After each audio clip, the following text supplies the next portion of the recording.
up, YouTube? Welcome to Jeff the Wannabe RN. You can see I'm enjoying my spring break just a little bit, so you get to enjoy the video and a little bit of sunshine. Ta-da! The mustache is gone. Finally, at least until next year, March of next year, no more mustache. So today I wanted to I'm creating a video so I could talk about all the different steps I had to go through leading up to getting accepted into the program. I know there's going to be a ton of things I'll have to do to be successful in the program, and I'm prepping for those as well. But a lot of you are interested in an accelerated Bachelor of Science in Nursing program, and they are very competitive, so there's a lot of things you have to know at the front end going into the program so you can be successfully admitted and accepted. So at the end of the video, I'm going to talk about some of the tools that I received that are preparing me for clinicals. I'll go through this. I got them right here next to me. But essentially, they're ABSNs, Accelerated Bachelor of Science in Nursing programs, are different all across the country. Some of them are as short as 11 months, and then others are as long as 18 months. Now, a standard nursing program, upper division, is 24 months. So you can see how they're truncated. They're a little bit shorter. But mine was 15 months, so it's kind of right there in the middle. And I'm really excited to be able to be done in less than that 24-month period. So I'm only out of the workforce for 15 months, or a little over a year, as opposed to 2 full years. Kind of cuts it in half. But some of the things you have to know going into it, ABSNs are designed for people that already have bachelor's degrees. So for me, I've already got an associate's, I have a bachelor's, and I even have a graduate degree, master's level. So I'm kind of the anomaly. But I know that in my program, the vast majority of us are individuals with one bachelor's degree, typically something that is close to like a nursing degree, in the sense that the gen ed requirements are basically met. Could be like a health sciences degree, something along those lines. For me, I had something completely different. I had a political science degree. But prior to me getting that political science degree, I worked on the ambulance as an EMT for a while. But because I only had a political science degree as opposed to a health sciences degree, there were certain, this just goes into the next check box you'll have to meet in order to be successfully accepted. And that is prerequisites. A health sciences degree is going to typically check all those boxes for what a prerequisite might look like. That might include all the A&P, so A&P 1 and 2, your gen biology. Typically you want to have general biology 1. Statistics is typically a standard prerequisite requirement. And then also you'll typically see your basic gen ed requirements, but a lot of the nursing programs, and I think the vast majority of them, require pathophysiology. So for me, I had some of them because I think originally when I was on the ambulance, I wanted to be a nurse, so I took a couple of them, but then I transitioned into a political science degree. So I had to take a lot of Pre-Reqs leading up to make sure that I could be competitive getting into the ABSN program. But I had a couple that, A&P 1, Gen Bio, that were requirements, but they were outside of the 5-year limitation. So a lot of universities are going to have a requirement. Yeah, if you've taken the classes before, they got to be within a certain amount of time. I'm a bit older. I'm 35 years old. So their window is 5 years. So for example, my A&P 1 had to be within 5 years. I would have had to have taken it within 5 years of being accepted. Now, they do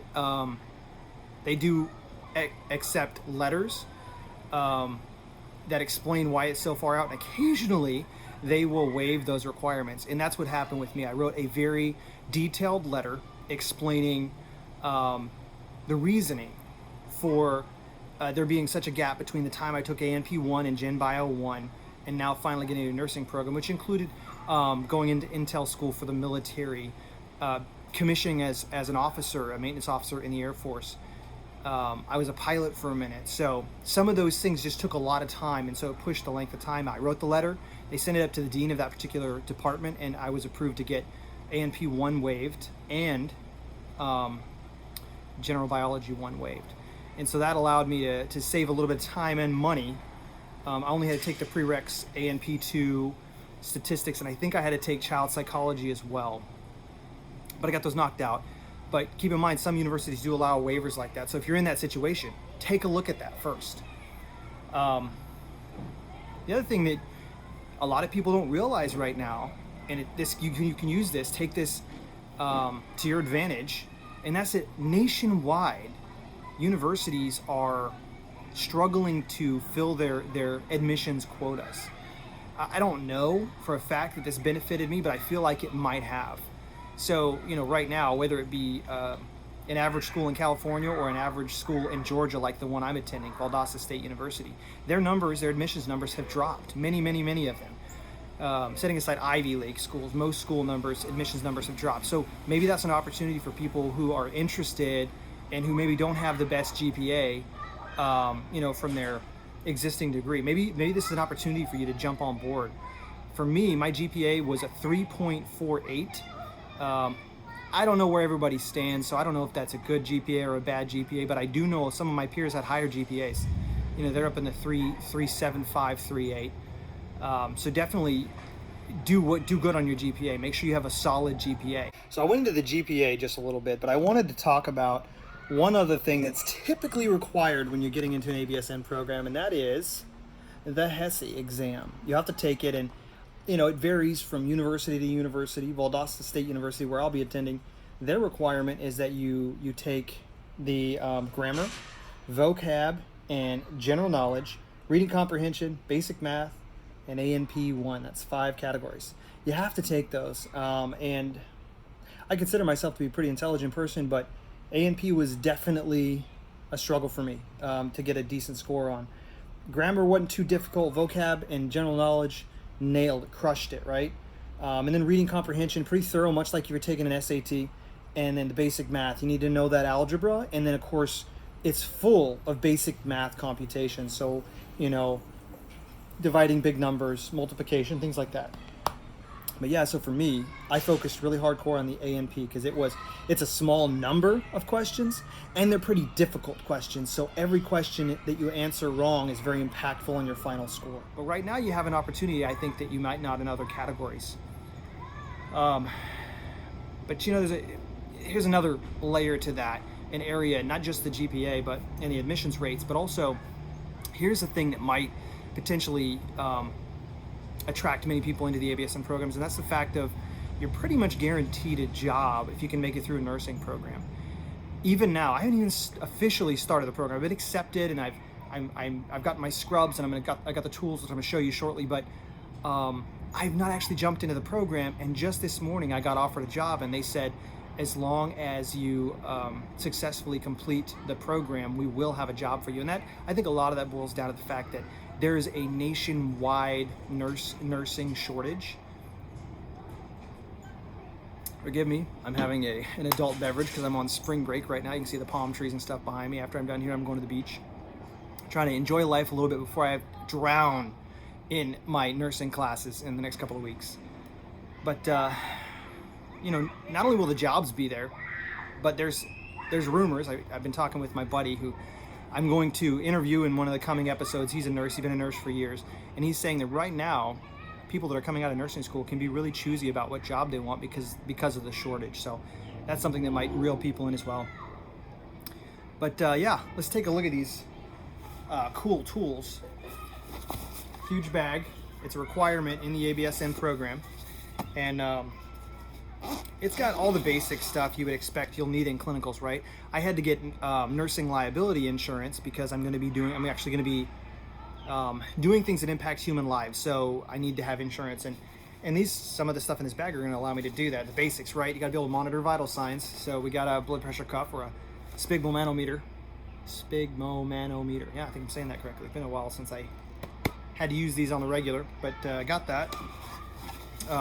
This is a wound care tray. It's got everything from gauze to latex gloves. Got to get used to wearing those again. But yeah, it's got some medical tape, sodium chloride, abdominal pads, reclosable bags, gauze sponges. Pretty exciting stuff. I mean, I kind of want to be an ICU nurse, so trauma is where it's at. Here you got another one, a bunch of gloves in there as well. Standard IV syringe, including gauze, a tourniquet. There's some intramuscular needles in here as well as subcutaneous, more of an IV type kit. And then all the standard stuff, right? A whole bag of bandages, scissors. You see the scissors in there. You know, some needles right here. It's like a 26-inch needle right here. So, and then a little bit of other stuff that's down in there that's kind of redundant. Got a bag here.